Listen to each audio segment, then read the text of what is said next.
Hi folks, welcome to Schewe Library's video series on databases. In this video we're going to be talking about how to use our multi-database search, which is a way to search all of our databases simultaneously. Now for those of you who might not be familiar with what a database is simply a collection of paid resources that typically wouldn't be available through Google.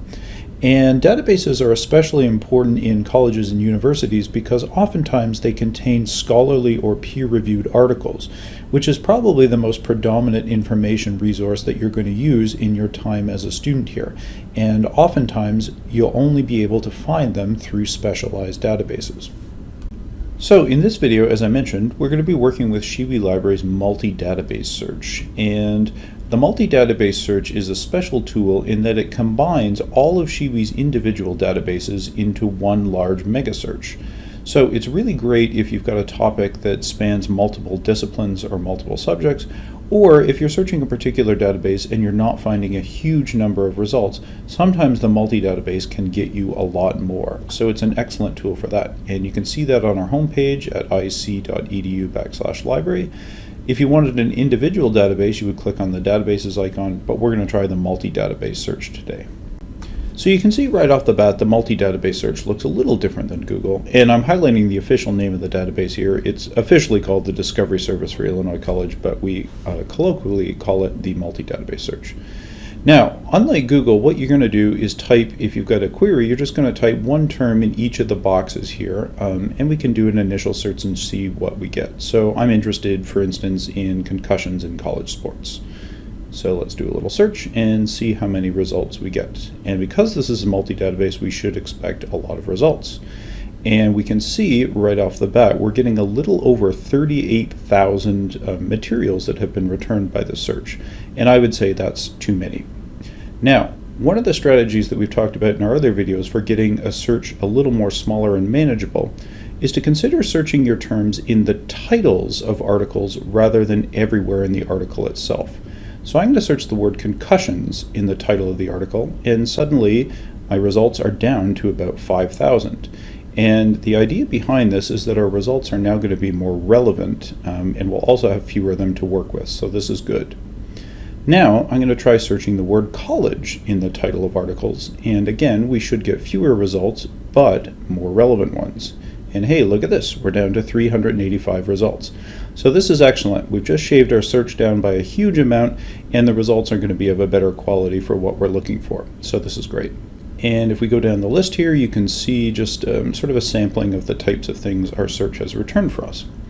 Now the next thing to do in any database, whether it's an individual one or the multi-database, is to filter or limit your search. And there are some important filters that we can try. The first one I would always suggest, no matter what database you're in, is clicking on the full text limiter. And that means that all the articles that you get, you're going to be able to read immediately. In this case, I'm going to click on the peer-reviewed filter, and this is also called the scholarly filter or the academic filter in other databases. And you can see it's now filtered out all the results that aren't academic, and we went from 300 odd results down to 87. The last filter I'm going to use is the date filter, and I'll say perhaps I'm only interested in results in the last 10 years. And again, that reduces our search by a further number.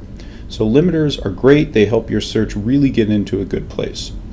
Now, when I look down my list, I'm happy with my search and I'm ready to start reading articles. If I just want to read the articles themselves, I can click on that little, either it's a PDF or a view record or a full text finder. It kind of varies by article, but basically you're going to want to find that little thing below the information about the article and click on that, and that will take you directly to the article that you can read.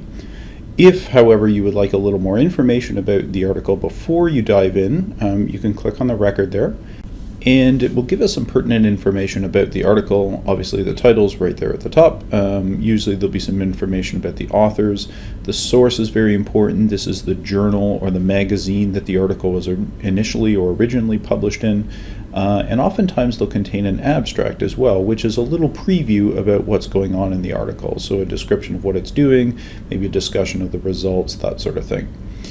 Now, if you're happy with all that and you're ready to actually read the article, you can go to the left-hand menu there and click on one of the options. I usually like clicking on the PDF if it's available. The PDF usually replicates the look of the article a little better than other options, so that's why I enjoy that one. It's just sort of a more natural reading experience. And if you see in the top menu there are some options like print and download, and in the right-hand menu there are some additional options, including saving it to your Google Drive, emailing it to yourself, which is a very popular option among students. I see folks do this all the time.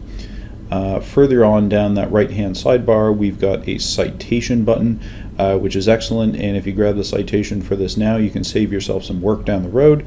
So this is a really great option there. And the last option I'll show you in the right-hand sidebar is this little chain icon at the bottom. And this chain icon is called a permalink.